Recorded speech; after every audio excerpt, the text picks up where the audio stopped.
Hey guys, welcome to Sunday mysteries file 1. ఈ సిరీస్లో ప్రతి సండే ఒక మిస్టరీ గురించి చెప్తాను. మీకు ఏదైనా మిస్టరీ గురించి తెలుసుకోవాలనుకుంటే కింద కామెంట్లో అడగండి, చేయడానికి ట్రై చేస్తాను. ఏరియా 51, బర్ముడా ట్రయాంగిల్, పద్మనాభ స్వామి టెంపుల్, దయచేసి ఇలాంటి అరిగిపోయిన టాపిక్స్ మాత్రం అడగండి. కాపీ కప్లింగ్ వాళ్ళు రెడీగా ఉంటారు. సో ఏదైనా కొత్త మిస్టరీ గురించి అడగడానికి ట్రై చేయండి. ఈరోజు వీడియోలో దియత్లో పాస్ గురించి చూద్దాం. ప్రతి సీన్ క్లైమాక్స్లో ఉంటుంది. మిస్ అవ్వకుండా క్లైమాక్స్ వరకు చూసి నచ్చితే క్లాప్స్ కొట్టండి. ఫిబ్రవరి 2, 1959. 9 మంది ప్రాణాల కోసం యమకింకరులు ఎదురు చూస్తున్న సమయం. వెస్టర్న్ సోవియట్ యూనియన్లో ఉన్న కొండల ప్రాంతంలో సాహస యాత్రకని హైకర్స్ బృందం ఒకటి బయలుదేరింది. ఆ గ్రూప్లో బాగా ఎక్స్పీరియన్స్ ఉన్న 9 మంది ఆడ మగ ఉన్నారు. వారికి ఆ సైబీరియన్ ప్రాంతం గురించి, అక్కడ ఉన్న భయంకరమైన ప్లేసెస్ గురించి బాగా అవగాహన ఉంది. అయినా కానీ ఈ సాహస యాత్ర వాళ్ళకి అంతిమ యాత్ర కాబోతుంది.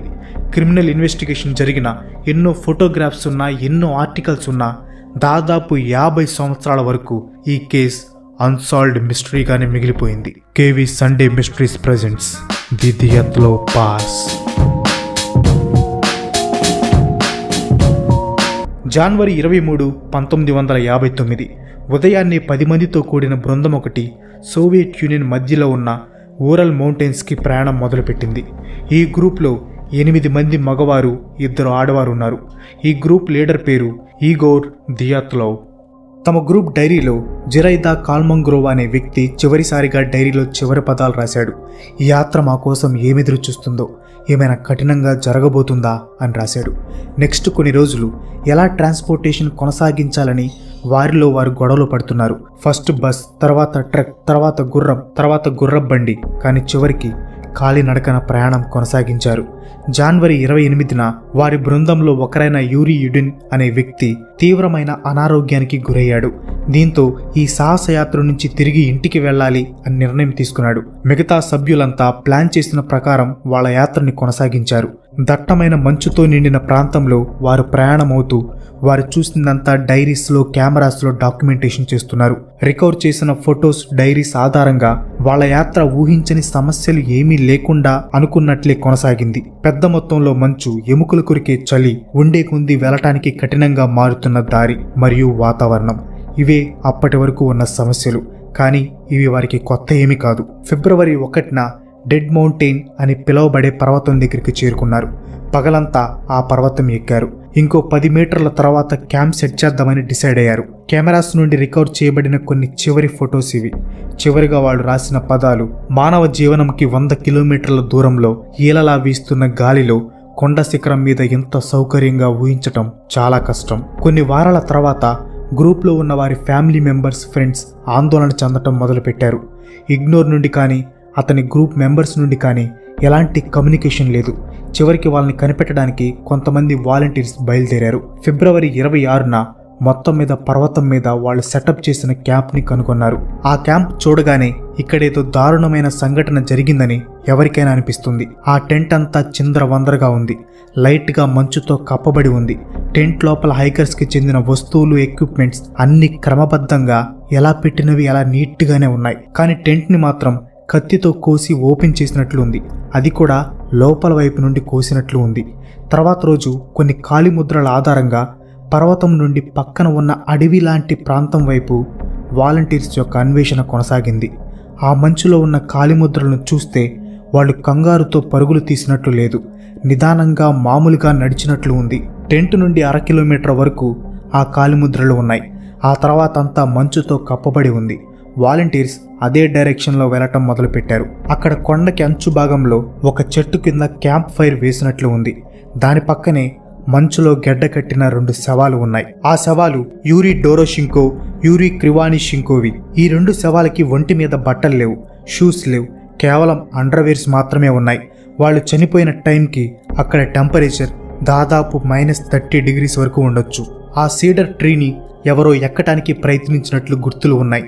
5 మీటర్ల ఎత్తు వరకు వాటి కొమ్మలు విరచబడి ఉన్నాయి. దీనికి 2 కారణాలు ఉండొచ్చు. ఒకటి, చిమ్మ చీకట్లో వారి క్యాంపు ఎక్కడ ఉందో చూడటానికి ఆ చెట్టెక్కి చూసుండొచ్చు.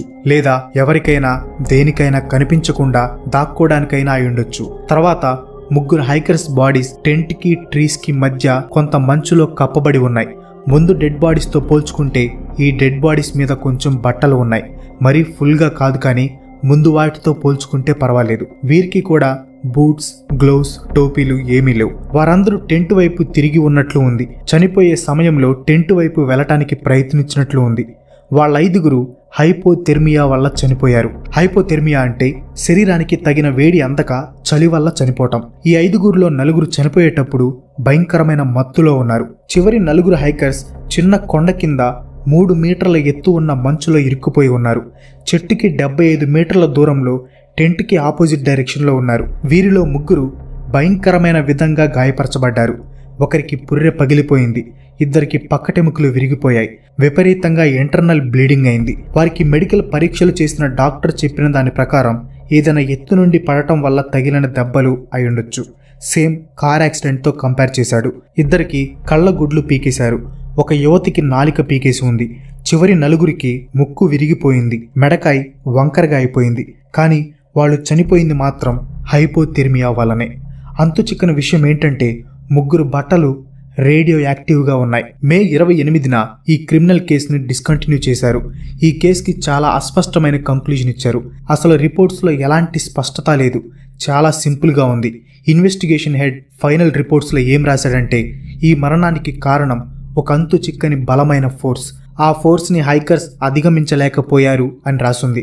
అలాంటి కేసుకి ఇలాంటి ఆన్సర్ ఏమాత్రం సాటిస్ఫైయింగ్గా లేదు. ఒక రకంగా చెప్పాలంటే అది అసలు పర్ఫెక్ట్ కంక్లూజనే కాదు. డుబీనినా అనే యువతికి నాలుక మిస్ అయింది. కొంతమంది ఏమంటారంటే ఆమె బ్రతికి ఉన్నప్పుడే నాలుకని కట్ చేశారు అని, కొంతమంది చనిపోయిన తర్వాత ఏమైనా జంతువులు తినేసి ఉంటాయి అని, ఇంకొంతమంది నాలుక వేరే దగ్గర దొరికింది అని క్లెయిమ్ చేశారు కూడా. కానీ మెడికల్ రిపోర్ట్స్లో ఏముందంటే the diaphragm of the mouth and tongue is missing. అంతే, దాన్ని కట్ చేశారా, పీకేశారా, ఇంకేమైనా చేశారా అనేది ఏమీ లేదు. నిజానికి ఈ నాలుక మిస్ అవ్వడం అనేది ఈ కేసులో గట్టి ఎవిడెన్స్, కానీ రియాలిటీలో మాత్రం దాన్ని ఒక చిన్న డీటెయిల్గా పరిగణించారు. మెడికల్ ఎగ్జామినర్ కూడా ఇంతే భావించి ఉంటాడు, లేకపోతే ఆ నాలుక గురించి ఇంకా డీప్గా పరీక్షలు చేసేవాడు. సేమ్ రిపోర్ట్లో ది ఐబాల్స్ ఆర్ ఆబ్సెంట్ అనుంది. ఇది కూడా పైన దానిలాగే అంతు చిక్కకుండా ఉంది. ముందు చెప్పుకున్నాం కదా 2 బాడీస్ మీద ఉన్న బట్టలు రేడియో యాక్టివ్గా ఉన్నాయని. వినడానికి చాలా మిస్టీరియస్గా ఉంది, కానీ మనం గమనించాల్సిన విషయం ప్రతిదీ లైట్గా రేడియో యాక్టివ్ అయి ఉంటుంది. రేడియోలాజికల్ స్టడీస్ ప్రకారం 150 స్క్వేర్ కిలోమీటర్స్ ఉన్న ఏరియా 5000 డిసింటిగ్రేషన్స్ పర్ మినిట్ని మించకూడదు. ఓన్లీ 3 బట్టలు మాత్రమే 5000 DPMని ఎక్సీడ్ అయ్యాయి. 5000 DPM, 5600 DPM, 9900 DPM. దీనికి రిపోర్ట్స్లో ఇచ్చిన ఎక్స్ప్లెనేషన్ అట్మాస్ఫియర్లో ఉన్న రేడియో యాక్టివ్ డస్ట్ ఆ బట్టల మీద పడుండొచ్చు, లేదా ఆ బట్టలు రేడియో యాక్టివ్ సబ్స్టెన్సెస్కి కాంటాక్ట్ అయి ఉండొచ్చు. ఎగ్జాక్ట్గా చెప్పాలంటే అసలు ఆ బట్టలు రేడియో యాక్టివ్గా ఎలా మారాయో వాళ్ళు కనిపెట్టలేకపోయారు. కానీ న్యాచురల్ ప్రాసెస్ వల్ల ఇది జరిగిందని నమ్మటంలో ఆశ్చర్యం ఏమీ లేదు, ఎందుకంటే అది పాజిబులే. లేదంటే దీనికి ఇంకో ఎక్స్ప్లెనేషన్ కూడా ఉంది. కొలెవాటోవ్ అనే వ్యక్తి ఇంతకుముందు న్యూక్లియర్ మెటీరియల్స్ డెవలప్ చేసే దగ్గర పనిచేసేవాడు. క్రివానిషెంకో కూడా న్యూక్లియర్ వెపన్స్ కోసం ఉపయోగించే ప్లూటోనియం ప్రొడక్షన్లో పనిచేశాడు. రేడియో యాక్టివ్గా ఉన్న ఆ 3 బట్టలు వీరిద్దరివే. హైకర్స్ కనిపించకుండా పోయిన టైంలో చాలామంది యూఎఫ్ఓస్ని చూసామని చెప్పారు. కొన్ని నిమిషాల పాటు ఆకాశంలో అవి చక్కర్లు కొట్టాయి అని చెప్పారు. వీరిలో 3 సోల్జర్స్ కూడా ఉన్నారు. ఇంకో 2 హైకింగ్ గ్రూప్స్ కూడా ఉన్నాయి. మనిషి తెగకు చెందిన వారు, ఇంకో జియాలజిస్టుల బృందం కూడా ఇన్సిడెంట్ జరిగిన టైంలో ఆకాశంలో ఫైర్ బాల్స్ చూసాము అని చెప్పారు. ఒక హైకింగ్ గ్రూప్ యూఎఫ్ఓని చూసామని చెప్తుంటే ఇంకొకరు ఫైర్ బాల్స్ అంటున్నారు. హైకర్స్ కెమెరాలో తీసిన చివరి ఫోటో ఇది. ఈ ఫోటో చూస్తే మనకి ఈజీగా అర్థమవుతున్న విషయం, ఆ ఫోటోని ఖచ్చితంగా అర్ధరాత్రి తీశారు అండ్ ఏదో లైట్ అందులో క్లియర్గా కనిపిస్తుంది. ఖచ్చితంగా చెప్పొచ్చు అది యూఎఫ్ఓ అయితే మాత్రం కాదు. ఫ్లాష్ లైట్, ఫైర్ ఇలాంటివి ఏమీ కాదు. మరి ఆ ఫోటోలో ఉంది ఏమై ఉంటుంది? దీనికి కొన్ని పాసిబిలిటీస్ ఉన్నాయి. రాకెట్ అవ్వచ్చు, రాకెట్ శిథిలాలు, స్పేస్ జంక్, క్రాష్ అయిన ఎయిర్ క్రాఫ్ట్, యాస్ట్రాయిడ్ అయి ఉండొచ్చు. అసలు ఆ టైంలో సోవియట్ యూనియన్ కోల్డ్ వార్కి మధ్యలో ఉంది. స్పేస్ రేస్లో కూడా పోటీ పడుతున్న టైం అది. కాబట్టి ఆ టైంలో ఆకాశంలో రాకెట్స్ లాంటి యాక్టివిటీస్ జరిగి ఉండొచ్చు. అవి అప్పుడే స్టార్ట్ అయ్యాయి కాబట్టి జనాలకి వాటి గురించి పెద్ద తెలిసే అవకాశం కూడా లేకపోవచ్చు. అదేదైనా హైకర్స్ దగ్గర మాత్రం ల్యాండ్ అయి ఉండదు. ఒకవేళ ల్యాండ్ అయి ఉంటే అక్కడ వెతుకుతున్న వాలంటీర్స్ టీమ్కి ఇది ఖచ్చితంగా కనిపించేది. ఒకవేళ ఆబ్జెక్ట్ని ఆల్రెడీ రికవర్ చేసి ఉంటే క్రాష్ సైట్, ఫోటో ప్రింట్స్ లాంటివి ఏమైనా ఎవిడెన్స్లు ఉండేవి. సో ఇక్కడ యూఎఫ్ఓకి హైకర్స్ కనిపించకుండా పోవడానికి ఎలాంటి సంబంధం లేదు. ఓకే, అసలు ఏం జరిగింది? వాళ్ళు టెంట్ను వదిలి బయటకు ఎందుకు వచ్చారు? టెంట్ని లోపల నుంచి ఎందుకు కోసి ఓపెన్ చేశారు? చాలా మందికి ఎందుకు బట్టలు లేవు? నిజానికి ఈ మిస్టరీలో చాలా ఇన్ఫర్మేషన్ ఉంది, అయినా ఇది మిస్టరీగానే ఉంది. ఫస్ట్, వాళ్ళు ఆ టెంట్ని ఎందుకు వదిలి వెళ్ళారు? ఈ మిస్టరీ అన్నిట్లో మోస్ట్ ఇంపార్టెంట్ పార్ట్ ఇది. డైరెక్ట్గా బయటికి రాకుండా టెంట్ని లోపల నుండి కత్తితో కోసి బయటికి వచ్చారంటే వాళ్ళకి లోపలే ఏదో ఆపద వచ్చి ఉంటుంది. ఒకవేళ ఆపద బయట నుండి వచ్చి ఉంటే, ఫర్ ఎగ్జాంపుల్ యుఎఫ్ఓ కానీ జంతువులు ఇలాంటివైతే టెంట్ని లోపల నుండి కట్ చేయాల్సిన అవసరం ఉండేది కాదు. అక్కడ మంచు విరిగి పట్టం లాంటివి కూడా ఏమీ జరగలేదు. వాళ్ళ కాలి అడుగులు చాలా నిదానంగా పద్ధతిగా వెళ్ళినట్టు కనిపిస్తున్నాయి. సో టెంట్లో ఉన్నప్పుడే ఏదో వాళ్ళని కంగారుకు గురి చేసింది. టెంట్ బయటికి వచ్చాక వాళ్ళు కూలయ్యి పర్వతం కింద వైపుకు నడవాలని నిర్ణయం తీసుకుని ఉంటారు. ఒకసారి ఈ ఫోటోని క్లియర్గా చూడండి. టెంట్ ఎంట్రన్స్లో బయటికి కనిపిస్తున్న పైప్ లోపల ఉన్న స్టవ్కి ఎగ్జాస్ట్ పైప్. ఈ డిజైన్ చేసింది ఆ గ్రూప్ లీడరే. అతనే ఆ స్టవ్ని సొంతగా తయారు చేశాడు. ఇన్సిడెంట్ జరిగిన రోజు రాత్రి ఆ స్టవ్ని ఉపయోగించారు. టెంట్లో కూడా కొంచెం తిని ఉన్న పంది మాంసం ఉంది. ఇక్కడ ఏం జరిగి ఉండొచ్చు అంటే, ఎగ్జాస్ట్ పైప్ రిమూవ్ చేస్తున్న సమయంలో స్టవ్ లోపల ఉన్నవి యాక్సిడెంటల్గా మండుండొచ్చు. ఎగ్జాస్ట్ పైప్ రిమూవ్ చేశారు కాబట్టి సెకండ్స్లో టెంట్ అంతా పొగతో నిండిపోయి ఉంటుంది. విపరీతంగా వస్తున్న పొగని కంట్రోల్ చేయడానికి లోపల నుండి కత్తితో టెంట్ పైన కోసి ఉంటారు.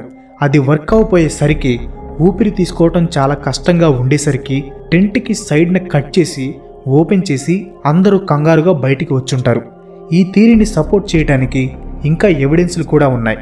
డెడ్ బాడీస్లో కొంతమంది శరీరం మీద బట్టల మీద కాలిన ఆనవాళ్లు ఉన్నాయి. సో ఖచ్చితంగా అవి టెంట్లో వచ్చిన ఫైర్ వల్ల అయి ఉండొచ్చు. కొంతమంది మూతి చుట్టూ రక్తం ఉంది, కొంతమంది రక్తం కక్కారు. దీనికి కారణం ఆ పొగ వాళ్ళు పీల్చి ఉండటం. వాళ్ళు టెంట్ బయటికి వచ్చేసరికి వాళ్ళు ఉన్న భయంకరమైన సిచ్యువేషన్ వాళ్ళకి అర్థమైంది. -డిగ్రీస్ టెంపరేచర్, షెల్టర్ లేదు, ఒంటి మీద బట్టలు లేవు, మంచు తుఫాను మధ్యలో ఉన్నారు, అది కూడా అర్ధరాత్రి. చుట్టుపక్కల దగ్గరలో జనసంచారమే లేదు. ఈ టైంలో వారిలో ఒకరు దగ్గర ఉన్న షెల్టర్స్కి వెళ్దామని నిర్ణయం తీసుకుని ఉంటారు. దగ్గరలో ఉన్న షెల్టర్ అంటే చెట్లు ఉన్న చిన్న అడవి లాంటిది. టెంట్ నుండి వచ్చే పొగ వల్ల వాళ్ళు టెంట్ చుట్టుపక్కల ఉండలేరు. వారిలో కొంతమంది ఆ పొగ వల్ల మత్తులోకి కూడా వెళ్ళి ఉంటారు. దీనివల్ల వాళ్ళకి జలుబు కూడా ఇంకా ఎక్కువై ఉంటుంది. చివరికి వాళ్ళు ఆ చెట్ల దగ్గరికి చేరుకొని అక్కడ ఫైర్ సెటప్ చేసి ఉంటారు. కొంతమంది చెట్లు ఎక్కి చుట్టుపక్కల చూస్తూ ఉండొచ్చు. కొంతమంది ఎక్కువ బట్టలు ఉన్నవారు ఇంకా లోపలికి వెళ్ళి ఉండొచ్చు. చెట్లకి 75 మీటర్ల దూరంలో ఉన్న నలుగురు మీద చిన్న మంచు విరిగి పడుండొచ్చు. దాంతో పక్కనే ఉన్న చిన్న లోయలో పడి వీరి మీద 3 అడుగుల ఎత్తు వరకు మంచు పడి ఉంటుంది. లోయ కింద రాళ్లు, ఐసు ఉంటాయి కాబట్టి వారికి తీవ్ర గాయాలయ్యి ఉంటాయి. వారి పక్కటెముకలు విరిగిపోయి ఉంటాయి. ముక్కు, గొంతు ఇవన్నీ విరిగిపోయి ఉంటాయి. ఇంకో ముగ్గురు టెంట్కి తిరిగి వెళ్ళాలి అని డిసైడ్ అయి ఉంటారు. మిగతా ముగ్గురు చలికి తట్టుకోలేక గడ్డకట్టి చనిపోయి ఉంటారు. అందుకే వారి చావుకి కారణం హైపోథెర్మియా అనే రిపోర్ట్స్లో ఉంది. అలా సాహసయాత్రకని బయలుదేరిన బృందానికి అది అంతిమ యాత్ర అయింది. సో టెంట్లో జరిగిన చిన్న ప్రమాదం నుంచి తప్పించుకుని అప్పటికే ఆ స్మోక్ బాగా పీల్చి చలికి తట్టుకోలేక హైపోథెర్మియా వల్ల చనిపోయారు. ఇంకొందరు లోయలో పడి తీవ్ర గాయాలై చనిపోయారు. కొంతమంది దీనికి కారణం ఎథీ మ్యాన్ అని చెప్పి మిస్టరీని కవరప్ చేస్తారు. ఎథీ అనేది జస్ట్ ఇమాజినరీ మాత్రమే. దానికి ఇంతవరకు ఏ ఎవిడెన్స్ లేదు. ఎథియే ఒక మిస్టరీ. ఆ మిస్టరీతో ఇంకో మిస్టరీని సాల్వ్ చేయటం అతి పెద్ద మిస్టరీ. దియాత్లో పాస్ మిస్టరీ మీకు బాగా అర్థమైంది అనుకుంటున్నాను. That's all for today. ఈ వీడియో మీకు ఎలా అనిపించిందో కింద కామెంట్లో పోస్ట్ చేయండి. వీడియో నచ్చితే లైక్ చేయండి, షేర్ చేయండి. నెక్స్ట్ వీడియో మిస్ కావద్దనుకుంటే నా ఛానల్కి తప్పకుండా సబ్స్క్రైబ్ అవ్వండి. ఇంకో మంచి ఎపిసోడ్తో మీ ముందుకు వచ్చేస్తాను. అంతవరకు సెలవు. Bye bye.